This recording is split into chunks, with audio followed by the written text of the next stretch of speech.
Hello, and welcome to another episode of Tech Time Today. I'm your host, Jeff, and in this episode, we're going to go over my local development environment that I use almost on a daily basis, which is completely Dockerized. Everything I do is in Docker containers.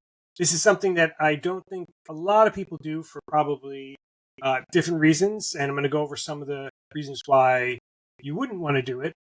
But I'm also going to go over why I like the environment and maybe some reasons why you might want to consider it.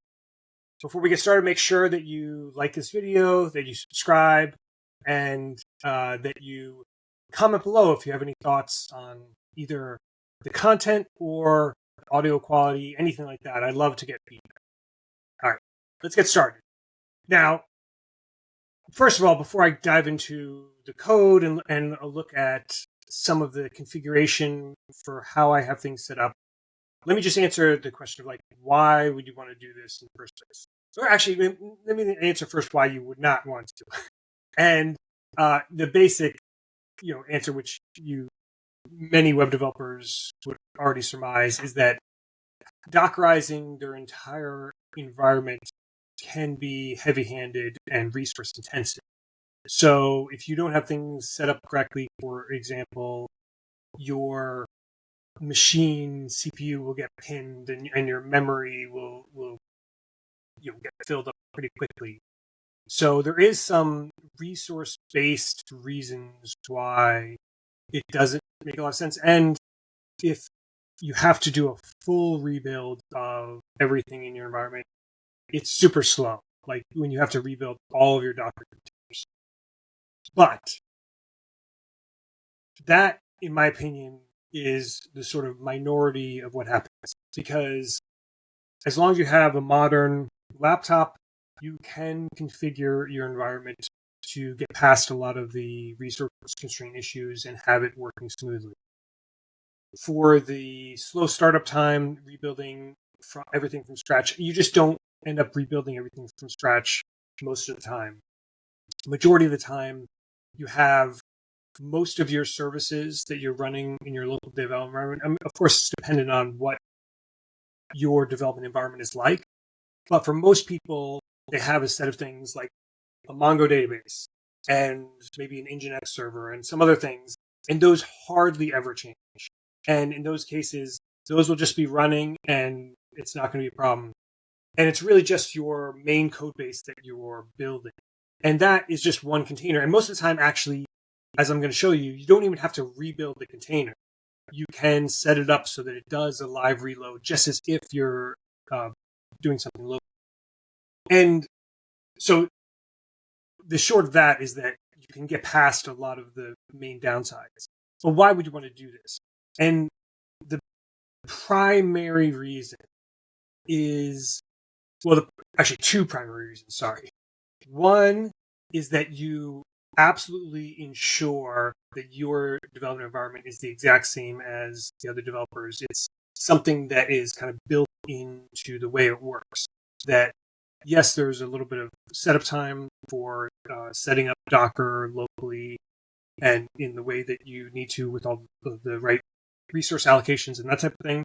But once you do, when they actually run everything, it's like the first time you run it out of the box for like a new develop. We've had new developers, new contractors come on our environment, and it works every time because everything is being run inside the container, and you have full control over exactly how that's set up. There's going to be no weird environment issue thing that's going to happen. So that's reason one, big motivation. The other one is that it's much more closely aligned to the way you deploy. And I mean, that, I guess, let me take a step back. It does depend on what your deployment environment is. So I am assuming that you're deploying to containers as well. If you are using one of these more lightweight services, like Firebase, for example, then perhaps it doesn't matter as much, and perhaps it doesn't make any sense whatsoever to have a local container environment if you're not deploying using containers. But if you're deploying using containers, then this is a like for like. You're doing the exact same thing as when you deploy to staging production. So let me show you a couple things of how this is set up on my machine. Okay, so first, this is the Docker desktop that has to run on your Mac. Again, this is Mac specific. I believe that there is a Docker desktop equivalent on Windows machines, but I'm not going to be going over that.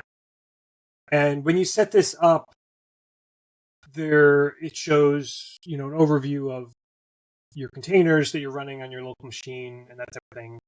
So in the upper right-hand corner, if you click on the gear icon and then click on resources, it will show you what the Docker instances are allowed to utilize on your laptop.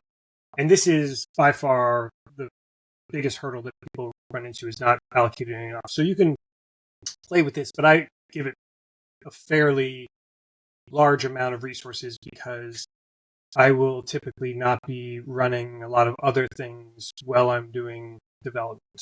So I allocate quite a bit in terms of CPU and memory and that. So this is pretty straightforward.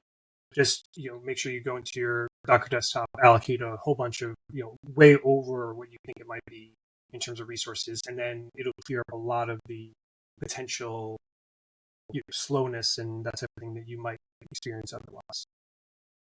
All right, now let's look at some of my configuration code for my Docker environment. And let's start by looking at the actual Docker files itself. So each container you have running in your local environment has to have a Docker file that defines how that container is being run. And so there are typically, in most development environments, it's not just whatever code you're running, but there's usually some other supporting software, like I mentioned, Mongo database, other things. I'm going to show you sort of two primary ways that I typically set up my Docker file. So one, as I'm showing here, is where for Nginx, what I'm doing is I'm basically using somebody else's Docker file, or rather a well-known Docker file that's out there, available for everybody. So I'm using from the Nginx organization, open source organization, or the organization that manages Nginx, rather, that they have like kind of a standard Docker container that's published and you can just utilize. And this is perfect. And for a majority of open source software, this type of thing is out there. This makes it super easy. And all you do is you have your custom configuration file that you just include here, and you add it on top of whatever the base image is. So you have a base image, and then you just sort of configure it on top of it. This is like super, super duper easy. Slightly more complex is where there isn't a good base image that doesn't exist, or you can't use it for some reason. And so for RTP Engine, which is another service we use in our environment, because there is no good base image that works for us, I actually have to build it from scratch. So it is definitely more involved. I will grab still a base image, but it will be a very low-level base image. I'm using just a very simple Linux base image. And then I'm installing a whole bunch of stuff.